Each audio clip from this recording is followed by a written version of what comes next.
What if the reason people still pay hundreds of dollars every month for electricity isn't because clean, free energy is impossible? What if it's because someone doesn't want people to have it? Howard Johnson, an American inventor who spent decades experimenting with magnetism until his death in 2006, allegedly perfected magnetic motors that produced limitless power using only permanent magnets arranged in precise patterns.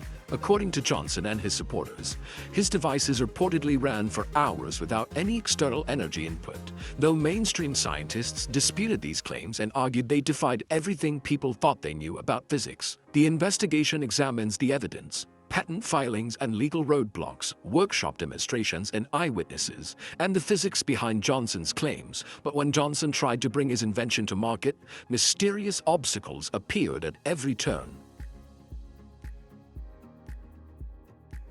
Johnson worked in his garage like any other inventor, but his project was different. He arranged permanent magnets around a spinning wheel in patterns that took him years to perfect. The magnets sat at specific angles and distances from each other. Johnson claimed that he positioned them just right. The magnetic forces pushed and pulled the rotor in a continuous loop. According to Johnson and witnesses, the wheel kept spinning without any motor, battery, or power cord plugged into the wall. Johnson figured out how to arrange magnets so they created what appeared to be a never-ending cycle of pushing and pulling. The north and south poles of his magnets interacted in ways that supporters claim kept the rotor moving in one direction. He called his setup his magnetic rotor generator. However, mainstream scientists immediately pointed out that this violated energy conservation laws, arguing that magnets alone shouldn't be able to perform continuous work without losing energy. Johnson's supporters reported that the machine produced real electricity that people could measure. Supporters estimated the device generated between 5 and 10 kilowatts of power, claims that attracted both attention and skepticism. That would be enough electricity to run several household appliances at the same time. Picture this: a refrigerator, washing machine, and air conditioner all running from a device that Johnson claimed used no fuel and had no electric cord. The power allegedly came entirely from the magnetic fields interacting with each other. Visitors to Johnson's workshop reportedly watched the machine spin for hours. They looked for hidden wires or batteries. They checked for air currents that might push the rotor. According to these witnesses, they found nothing that could explain why the device kept moving. The witnesses included engineers and scientists who understood how energy systems work. These aren't people who get fooled easily by magic tricks or fake demonstrations. Johnson's design was surprisingly simple compared to other energy systems. Traditional power plants burn coal or use flowing water to spin giant turbines. Solar panels need sunlight hitting special materials. Wind turbines require moving air.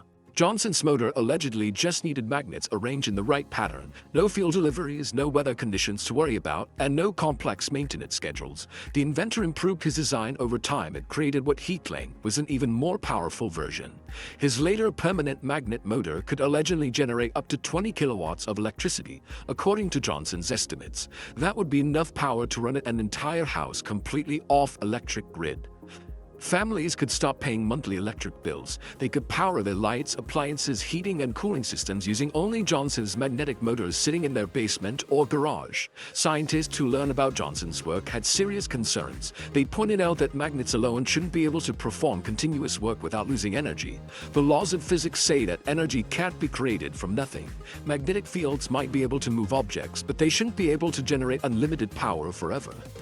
These experts argue that Johnson's device violated basic principles that govern how energy works in the universe. But Johnson had more than just claims and theories. Johnson filed patents, and supporters say some designs were granted legal protection. But he also reported bureaucratic reversals and delays. Patent offices employ scientists and engineers who review new inventions. Johnson also built working prototypes that people could see and test in person. The situation created a puzzle that divided experts into different camps. Some believed Johnson had discovered a new way to harness energy from magnetic fields. Others insisted his devices must have hidden energy sources or measurement errors. The debate continued because Johnson's motors appeared to challenge fundamental assumptions about how energy and motion work. This breakthrough technology promised to transform how people power their homes and businesses. Families could eliminate expensive monthly electric bills.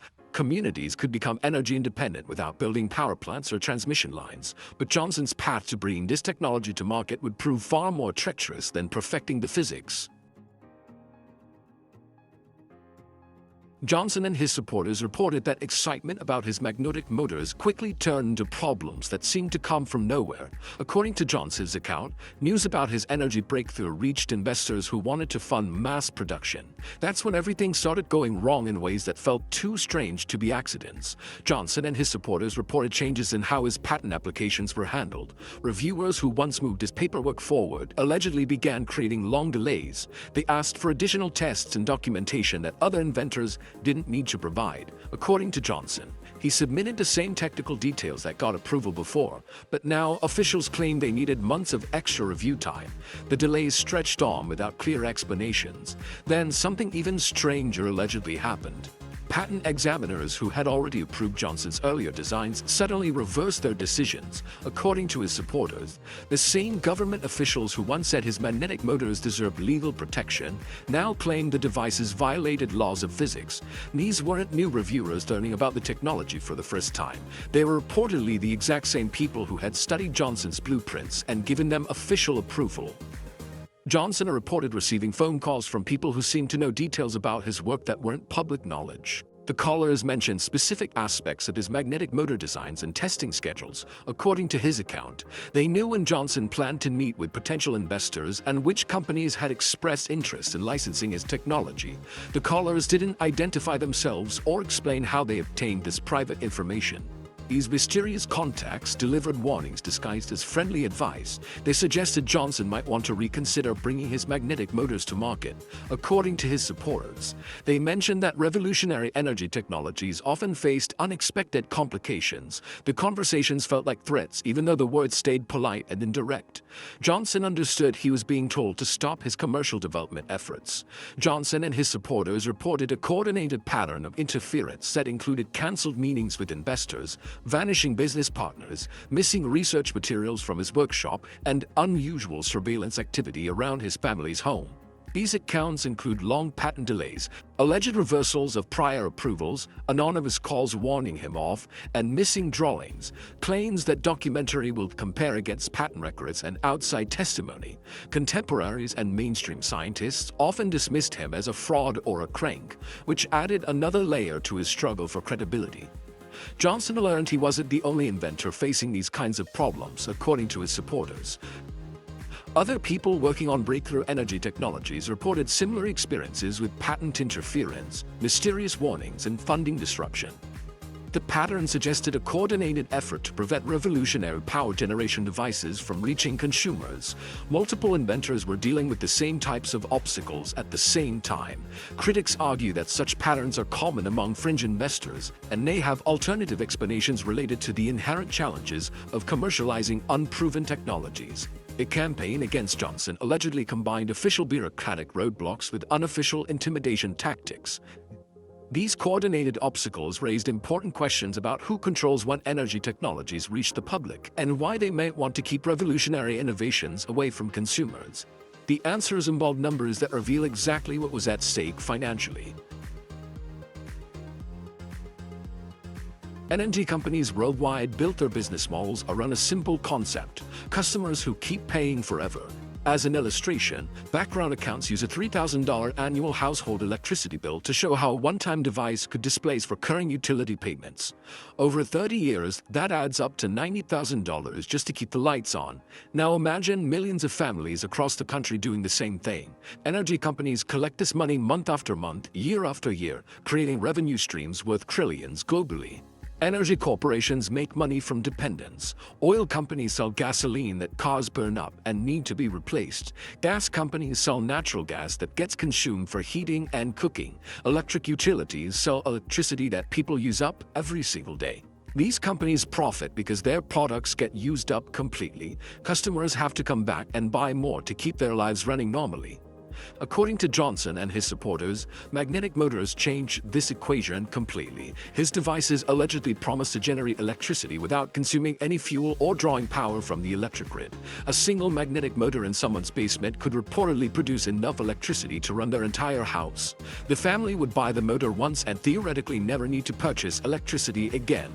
No more monthly bills, no more dependence on utility companies, no more recurring payments that go on for decades. Supporters argued that potential economic impact was massive. Johnson's household magnetic motor could theoretically save a typical family those $90,000 over 30 years. According to proponents' calculations, the motor would pay for itself quickly and then provide free electricity for the rest of its lifetime.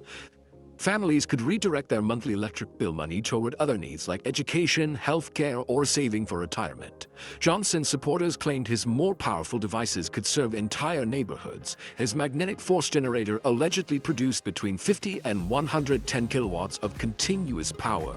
According to background accounts, that's enough electricity for dozens of homes running simultaneously. Communities could install one large magnetic motor and eliminate electric bills for everyone in the area. The savings would multiply across hundreds of thousands of families. The economic impact on energy companies would be massive if these claims prove true. Electric utilities collect billions of dollars every year from monthly customer bills. These payments represent predictable income that energy executives use to plan business operations and satisfy investors. Magnetic motors would eliminate this steady cash flow by making customers energy independent. Energy executives theoretically had to choose between two options. They could allow magnetic motor technology to destroy their existing business model, or they could use their money and political connections to prevent the technology from reaching consumers. The second option protected their profits while keeping people dependent on traditional energy sources. Government agencies also had economic reasons to question magnetic motors. Federal and state governments collect taxes from energy sales. Gasoline taxes fund highway construction and maintenance. Taxes on electricity bills support various public programs. Widespread energy independence would reduce these tax collections and force governments to find alternative revenue sources. Johnson supporters argued his magnetic motors represented a trillion-dollar threat to established interests.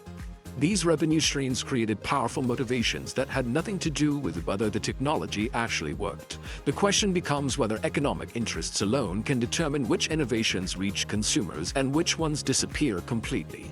Howard Johnson's story raises important questions about innovation and resistance. One possible explanation is profit-driven resistance. Another is that the claims fail rigorous scientific testing. Both deserve scrutiny. Here's what viewers just heard.